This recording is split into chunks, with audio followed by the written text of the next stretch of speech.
you. Good evening and welcome to Not Another Award Show. Already nominated for 7 BAFTAs, 8 Emmys, 12 Grammys, 13 Whammies, 18 Crunchies, and perhaps most strangely of all, Best of Breed Crufts. Tonight, in the presence of Her Majesty the Queen, no doubt something very prestigious is happening. Meanwhile, here, in front of a celebrity-free crowd, specially borrowed from an audience with Dale Winton, we're going to be paying homage, or should I say homage? No, I'll say homage to all that's great and admirable about award ceremonies.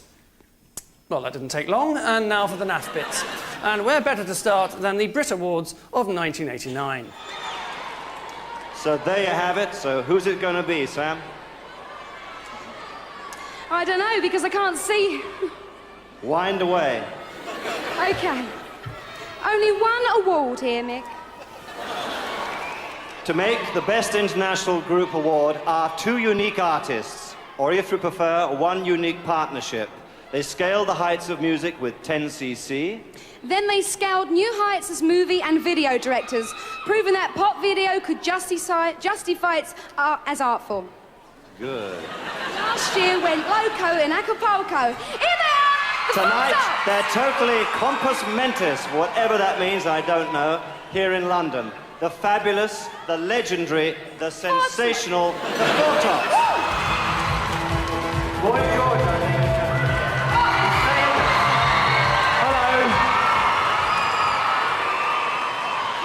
You don't like him, George. No, I'm the one top. The 4 tops have been held up. They're putting their makeup on. Yes, there are maybe too many award shows these days, but there can never be enough like the Brits of '89, a show plagued by 2 major technical problems called Mick Fleetwood and Samantha Fox. Mick and Sam were the worst choice of hosts in broadcast history and will probably remain so until Woody Allen and Michael Jackson are asked to host Children in Need. Who do you reckon it's going to be, Mick? Don't look at me. I thought you knew. Well, actually, I do know a man who does, or rather 2 men who do. Here to put us out of our misery and announce the winner are Phil Collins and Julian Lennon! All right.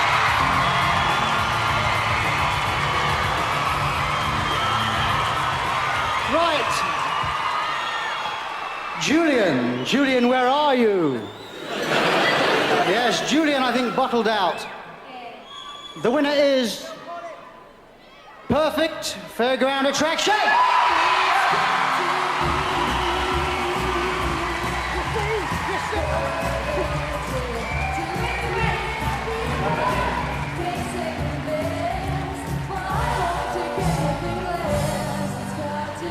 Well, I presume they're coming out. Yes, it was a shambles. Still, Phil Collins was made to look stupid, so it wasn't all bad. Not surprisingly, the following year, the organisers looked for a more experienced and professional presenter. That's what they looked for. From the legendary Ready, Steady, Go, one of the great television music presenters of all time, ladies and gentlemen, Kathy McGowan.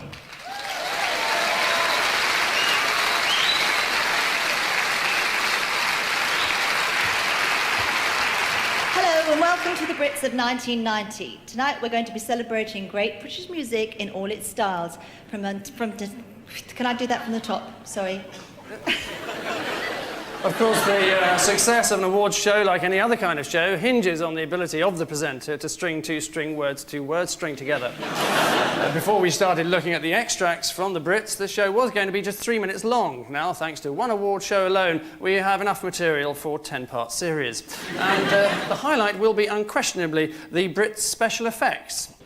And the winner is... Batman!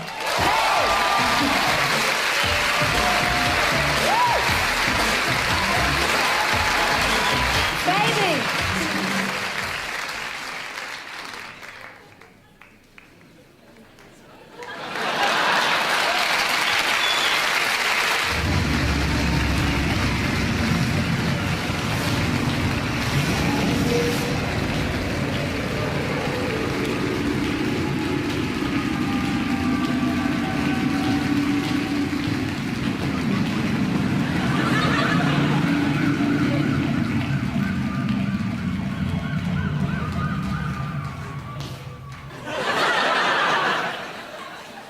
Thank you for the BBC, yes. Yes, what What seemed like a good idea at the pre-show production meeting can often turn out to be half a cheek short of a full backside. Take some of the choices of co-hosting duos, for example. Like the bride and groom at an arranged wedding, the two strangers are brought together to perform a traditional ceremony involving bizarre rituals, such as the before we go any further moment.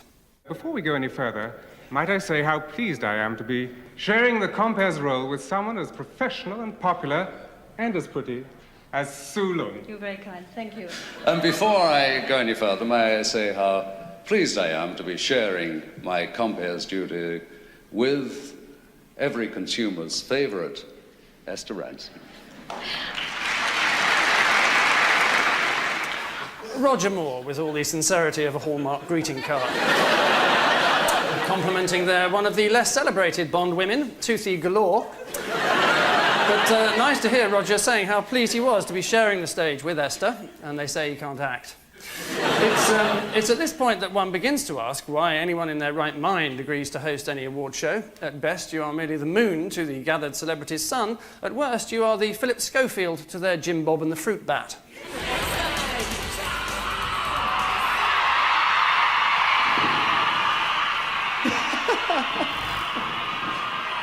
Blimey, that was original! After the watershed from Jim Bob and the Fruit Bat, pushing back the frontiers of music, otherwise known as culture, and I think they're still smashing that out the back somewhere. Now, not only...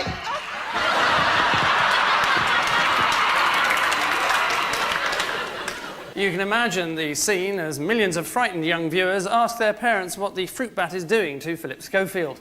Probably nothing more than Gordon Gopher had done several times before. There is one component of an award show that is ever present, but rarely gets a mention. The live orchestra, who always remain hidden from view. However, there are subtle ways for the musicians to remind us that they're close by and haven't been paid yet. And to tell us who has been nominated for the Best Original Television Music, we've invited a lady who dances and sings like a dream, Miss Anita Harris.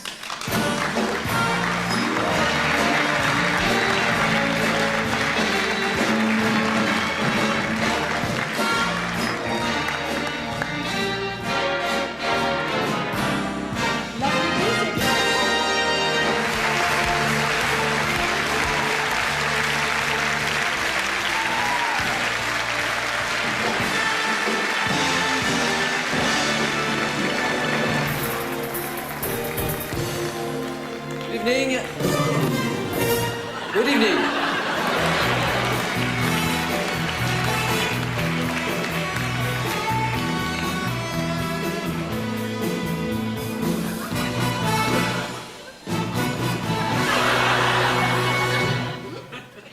Well, good evening. Of course, the orchestra isn't just restricted to walk-on music. Very often their function is to play sod-off music as well, particularly if the winner's simply not famous enough. The winner is David G. Hillier for An Audience with Victoria Wood. Well, David Hillier is no stranger to what makes a good light entertainment program. He's done series with Michael Parkinson, David Essex, Dionne Warwick, Cliff Richard, Sheena Easton and Mike Yarwood.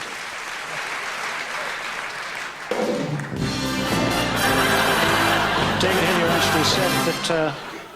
If only that band had been available on Oscar night when Gwyneth Paltrow got her award. If you've ever wondered why celebrities agree to present awards, then you've almost certainly got too much time on your hands. Sometimes, however, the reasons are all too apparent.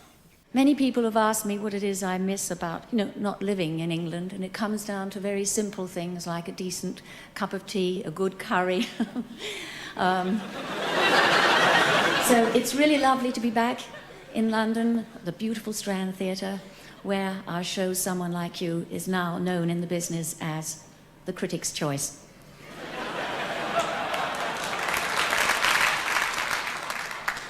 Best musical of the year is not Someone Like You at the beautiful Strand Theatre.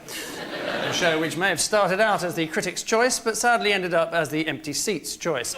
Fortunately, she stopped just short of giving out the theatre's credit card hotline, but not before listing all the seat prices with concessionary rates for OAPs and students. So the attendance of a star may be in return for a free plug, a small price to pay for that certain magic a star presence can bring. And here to present it, Mel Gibson.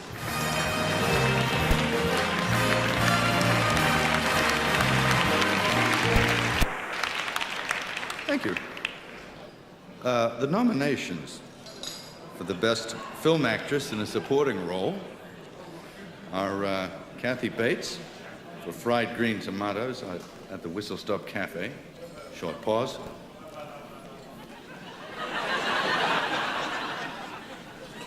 Wrong picture. Welcome back, Anna. Thank you very much. I don't feel as I've been away.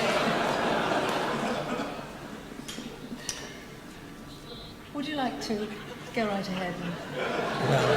Shall I have some nominations first? Do you want me to tell you who's won, then? Yeah. I think so. Are you not going to have a look at the possibilities first? Other possibilities? Yeah. Of course. Helena Bonham Carter for Howard's End. Miranda Richardson, The Crying Game.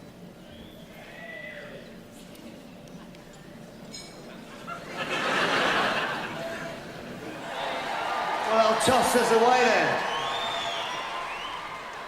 I've no idea what you're up to now.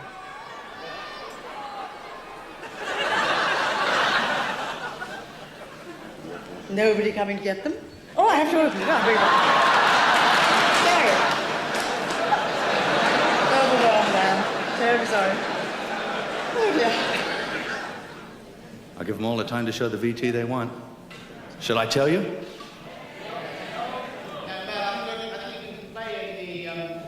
We can play in the clips now. Mel Gibson in one of his lesser projects, Lethal Introduction. These days, it seems, there are more award presentations than there are people to receive them. There are even spin-off shows, such as the Scottish BAFTAs, which recognises the full depth and breadth of Scottish television production. I'm here to tell you who the nominees for the Best Light Entertainment Programme are. Rab C. Nesbitt for Holiday, written by Ian Patterson, produced and directed by Colin Gilbert. Rab C. Nesbitt, ditto, for World Cup Special.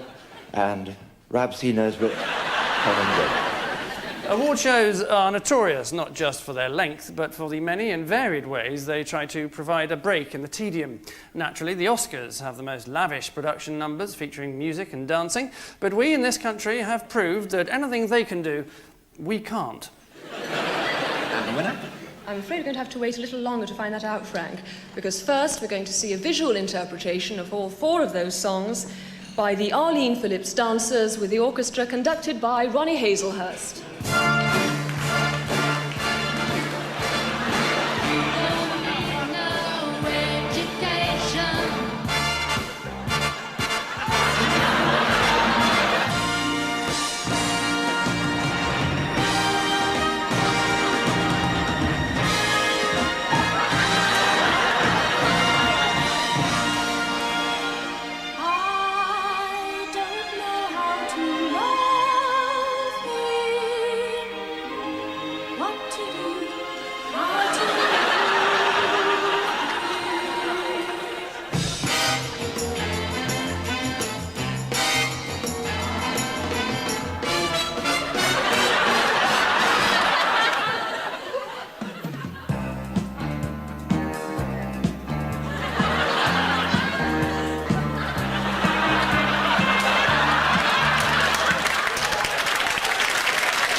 That last routine, of course, performed by Legless & Co. Nowadays, song and dance numbers in the middle of award ceremonies have largely been outlawed, the only real exception being the Eurovision Song Contest, and that's only because the judges need time to make a decision as to which neighbouring country they're going to dump on from a great height this year. So, to right that wrong, before the next award, here's some music. Whenever I see your smiling face, I smile myself because I love you. Yes, I do. When you give me that pretty little hug, it turns me inside out. There's something about you, baby, I don't know. Isn't it amazing that you have me feel this way? Tell me how much longer it'll grow stronger every day. Oh, how much longer? Yes, how much longer indeed. And if you'd like to hear more of that, here's a phone number you can ring. Well, everyone does it. Some of us 3 or 4 times a day, and generally before breakfast. Yes, I'm talking about opening an envelope, possibly the simplest activity to master for anyone with half a brain. So the fact that actors make such a balls up of it can only mean one thing. Whether it's the tension of the occasion or the effect of the champagne, everyone who gets on stage seems to suffer an immediate failure of hand-to-eye coordination. And the winner, Brian, is... Please, thank you. We want you now to do the little duty that we've arranged for you, and you have the secret envelope somewhere, have you? Secreted about your person? With the 3, 2, 1? I don't think so. The winner is slightly different. I've got my invitation. Oh, you've got your invitation. Just get on with it, please. Okay. Right. Oh, you wouldn't believe this. I actually have the winner's envelope. You wouldn't give believe it to would me. you? Thank you. Oh, I'm so shocked. Do you have the nominees Do we envelope? have the nominees envelope? Oh, there we are. There's your invitation. And a bit of paper in case I wanted to write Well, anything down. Craig, it's lovely to see you up here. May I just show you something? All the It's on the other nominations, side. they're on the front. It's obviously been so very, very secretive and such a very well-kept secret that nobody's told anybody who is going to win. I can tell you the answer. Can you? All right, then we'll try you out. And I tell you what, you'd better get it right. And he went on to name Dame Thora Hird as Sports Personality of the Year. Well, if there's one thing worse for the producer than all this bungling and pratfalling, it's absenteeism, winners not showing up to accept their prize, normally because of an unforeseeable round of golf or an urgent bath. And if there's 2 things worse for the producer, it's absenteeism and the non-entities who show up instead. Take, for example, an award-winning film like MASH. So, who did they manage to get from the star-studded cast? Not Hawkeye, not Hot Lips, not even Radar. No, the actress who played third woman behind Pillar in the scene that was finally edited out. Especially here from New York to receive the award on behalf of MASH is one of its stars, Miss Jo-Ann Flew.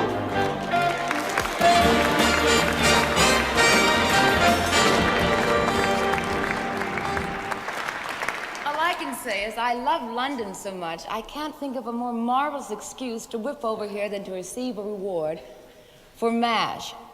And as I was the only one who wasn't working, I got to come over. Jo-Ann Flew, then just a bit-part actress in the odd soap opera, now not even a bit-part actress in the odd soap opera. Modern technology can help to rescue producers. Satellite links, for example, make it possible to talk to winners on the other side of the world. Sometimes. Look there. There's a man sitting, and he's asleep. Cooey, cooey. And the award goes to Trisha Yearwood.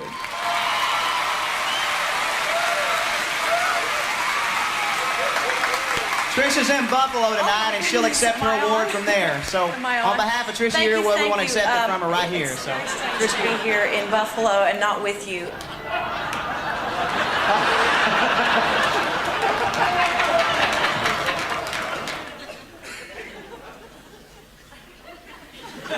Jack, we're just...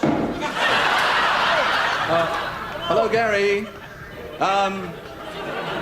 Hello, Pittsburgh, USA. This is Britain here. Well, if anyone's used to broadcasting to people who aren't listening, it's got to be David Lee Travis. With Gary Newman looking slightly more animated there than normal. There's one situation, of course, where no amount of technological equipment can help the winner receive their award, and that's when the winner is dead. Relatively obvious, you'd think. That's unless A, you're Teresa Russell, B, Dennis Potter's just died, and C, no one's told you. Announce the winner. Okay. The winner is Dennis Potter. Come on up and get it. There are matters, however, that are much more important than life and death, and that's winning and losing awards, particularly losing. And normally, of course, all eyes are on the winner, but right now we are proud to expose our very own top 3 bad losers. In 3rd place, the producer of a certain topical news quiz when it lost out to Noel's house party. And the winner is Noel's house party, Michael Legger. In 2nd place is Victoria Wood for her magnanimous reaction to Rory Bremner's triumph. The winner for the best light entertainment performance is Rory Bremner.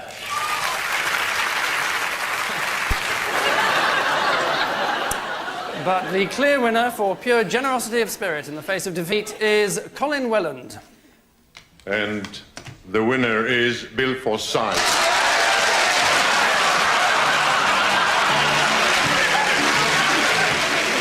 And incidentally, even now, some 20 years after that announcement was made, Colin Welland is still in that chair with his face in his hands. But of course, that's one of the great reasons for watching award shows. You never know when you're going to get one of those priceless moments when someone makes a complete arse of themselves. Say someone called... Michael Cole.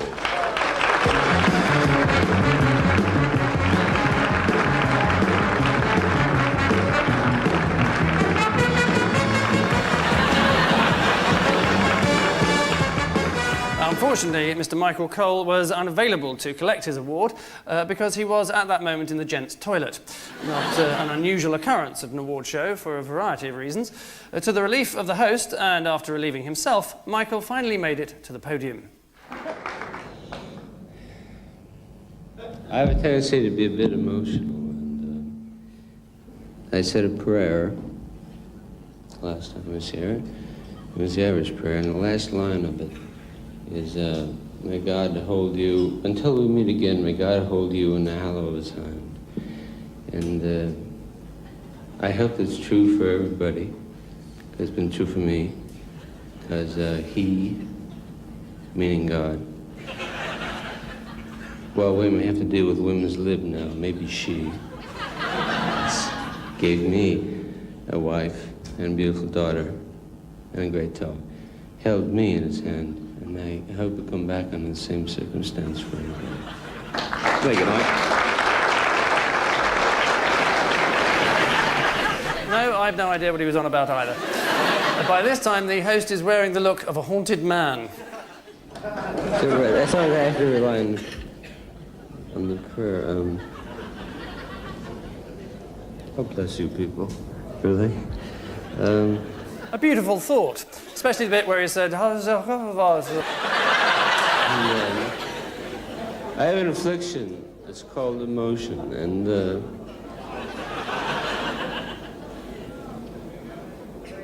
oh shit!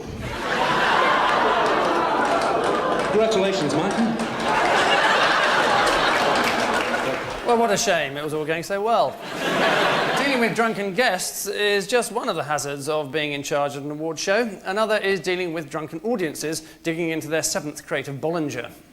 Good evening. Tonight, the Academy honours a writing partnership. The first of this evening's 2 fellowships of the Academy is awarded to a remarkable actress who I'm very proud to know. And could I also mention 2 wonderful writers who left us? When I first started in film, it was a very hopeful time in this country. Yes, of course it is. A lot. It is a very special award, ladies and gentlemen. It is in the gift of the Academy. Our first award winner is one of the truly great actresses.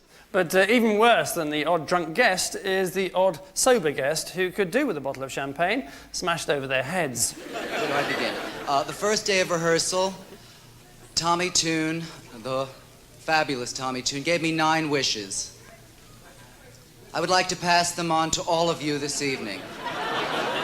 I love who I work with. And those are Geraldine Page and Elizabeth Ashley. And I had a great director, Michael and he gave me health, happiness, humility, love, passion, devotion, courage, perseverance, and serenity. You are going home to the best little street in the world. I would like to pass them all on to you. Choose whichever ones you want. They will serve you well. They served me well. Thank you very much. I would also like to thank all my associates, whether artists, technicians, or crew, with whom so many of which one more person is God. Thank you very, very much, God, because without you, Nine the musical would not have become Nine the miracle. Thank you. So everyone's been thanked, from Dave the stage manager to God the supreme being. You must no doubt be wondering where his royalty checks from Nine the musical are. So thank God for the winners who keep it brief. Any one of us who receives this award today or at any other time is not only amazed that we've got the award when we see the work that's going on round us in other plays, in other theatres, in concert halls, in ballet companies, but also we know that what we do simply does not exist without the work that is put into our own work by, of course, our writer, and that's Martin Sherman.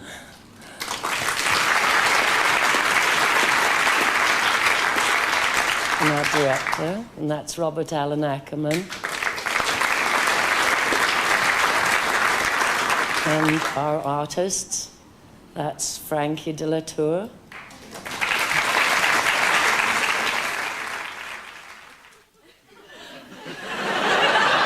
And Oleg Menshikov, who's here with us from Moscow.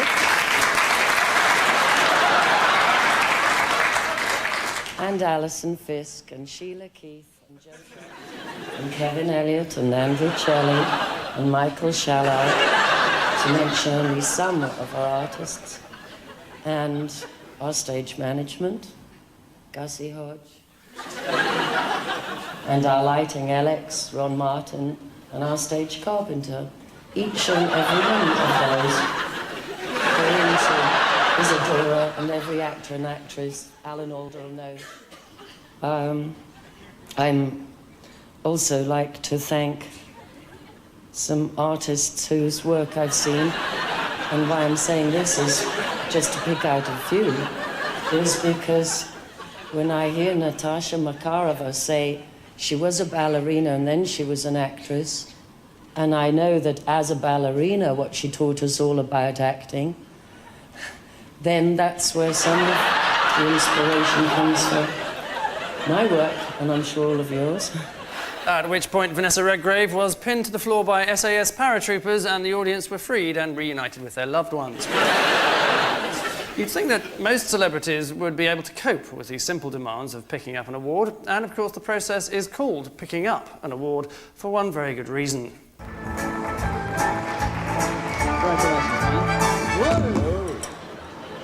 Thank you very much. Yes. There are three signs of old age. One is loss of memory, and I forget what the other two are. But I broke it already. Gee, this is a bit of a surprise. First one, and I break it. I will try to cling on to something factual, something historical, something... Well, that's something historical. It gives me great pleasure to present the 1994 Ambrose Fleming Award to Partridge Films, and here to receive it is their managing director, Mike Button.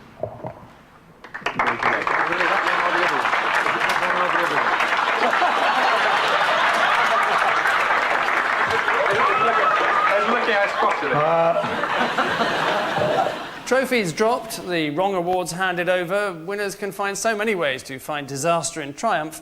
Here are Portishead winning the Mercury Music Prize. Pop lovers will know Portishead as being a sensitive and thoughtful band whose disciplined and low-key approach to their work is mirrored in all aspects of their lifestyle. Yeah. He's sexy. No. Shy. No. Let me just say that... Sensitive. Lovely. Is he a man? He can't be. Let me just say that I personally believe that judging music is wrong. I'm sorry to say it, but actually grabs hold of my nuts. But I think it's very, very strange. I was just having a beer, and I just don't understand why we won.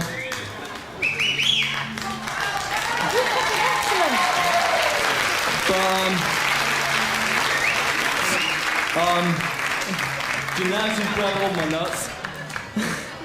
I won't bore you too long. Gonna molest him now.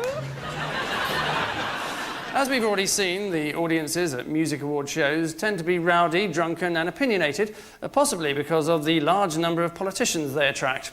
This year, at the Brits, for example, no less than 75 MPs showed up. That's until they found out that Bare Naked Ladies was the name of a band. Although, knowing MPs, if the band had been called Bare Naked Men, half the House of Commons would have turned out. The rest of the funding will come from the government, represented tonight by Mr. Kenneth Baker, the Secretary of State for Education, who's sitting up there.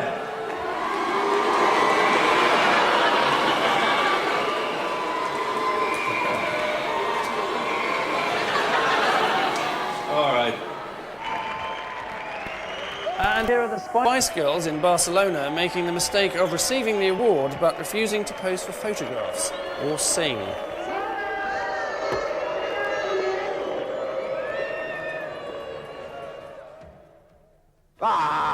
Congratulations. Muchas gracias. Congratulations. Oh, be happy. Be happy. Thank you. The Spanish, of course, notoriously cruel to dumb, defenceless animals. And just as cruel to the Spice Girls, is all I was going to say. Still, short and sweet, or at least short. But then how much better to leave your audience wanting more than to leave them wanting a sick bucket? Which brings us to those over-emotional, overacting lovies overcome with the occasion, without whom no award show would be complete. So, here they are. You might like to have a shotgun handy. I don't know what to say either. It's madness. I take this on behalf of all the 43 actors who play 170 parts. Thank you so much, everybody in The King and I, for this wonderful chance which I was given, and I'm sorry I'm making a complete fool of myself. Thank you so much.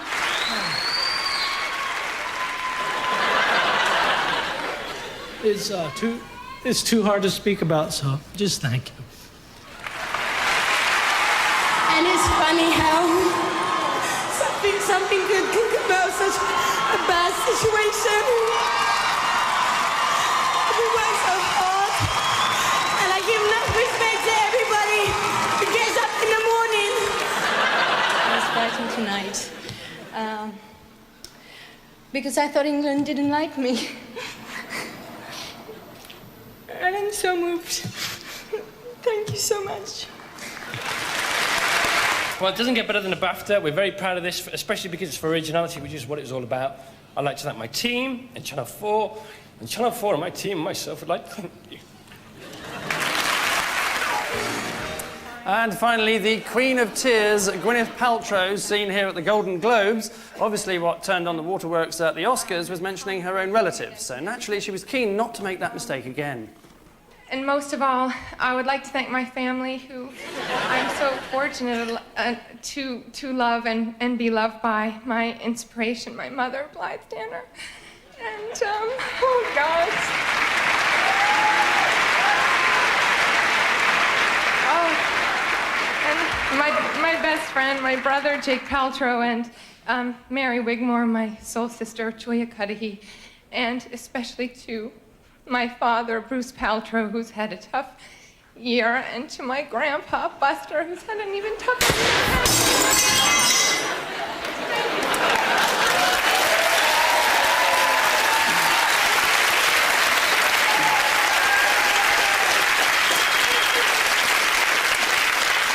I thought I'd save you the trouble. So, a fitting end to this extravaganza, which has not been another award show, and which is already being hailed as the Critics' Choice. And my thanks to all tonight's artists for behaving so moronically, and for allowing us to show these clips, should they ever do so.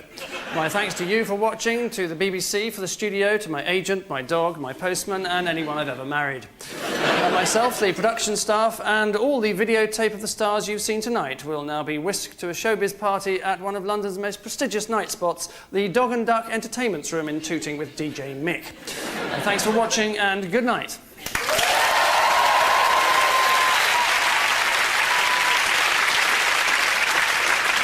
I just have to say thank you, and I have to do a gesture because words aren't enough. Tony, you have to be still a minute. Here you are, every one of you. All right, I'm going home. Bye.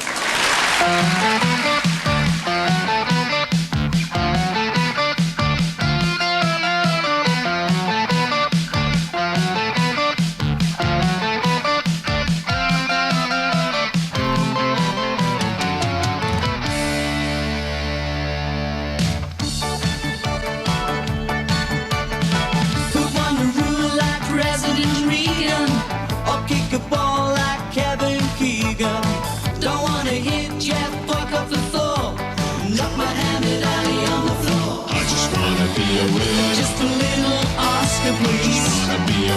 Or a box of old bees. I wouldn't mind if it was no hell. Even Eric would serve me well. See one, feel one, touch one. See one, feel one, touch one. See one, feel one, win an award.